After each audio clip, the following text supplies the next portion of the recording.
mercredi matin. Nous vous le révélions, cette course-poursuite mortelle en plein cœur de Paris. Et le policier qui a tué par balle un automobiliste a été mis en examen hier pour violence volontaire ayant entraîné la mort sans intention de la donner par personne dépositaire de l'autorité publique.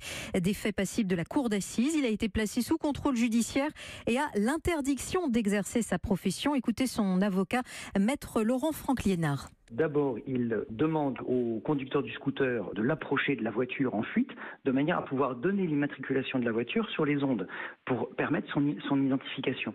Et lorsque mon client se rend compte que le conducteur va tuer quelqu'un, qu'il prend tous les risques, qu'il a une conduite extrêmement dangereuse et qu'il met en péril la vie des passants, mon client dit « il faut que je l'arrête, parce qu'il va tuer quelqu'un ».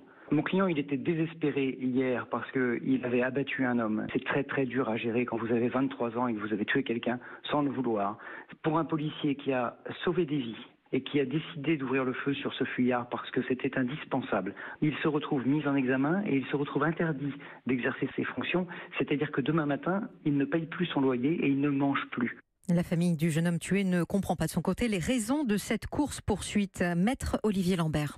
La famille est abasourdie, accablée, mais bien sûr dans une recherche de la vérité. D'après les informations dont la famille dispose, la victime, Romain, n'était pas au volant d'une voiture volée, c'était dans son véhicule. Donc la famille ne comprend pas bien pourquoi il y a eu une telle course-poursuite avec une issue aussi tragique.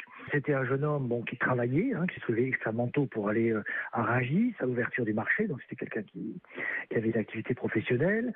C'était un garçon qui avait un problème de permis de conduire récurrent, qui a commis un certain nombre d'erreurs, ça c'est clair, mais tout son casier judiciaire n'est lié qu'à des problèmes d'infraction routière. Pas du tout un jeune en rupture, ni familiale, ni sociale, absolument pas. Des propos recueillis pour Europe 1 par Benjamin Lévesque.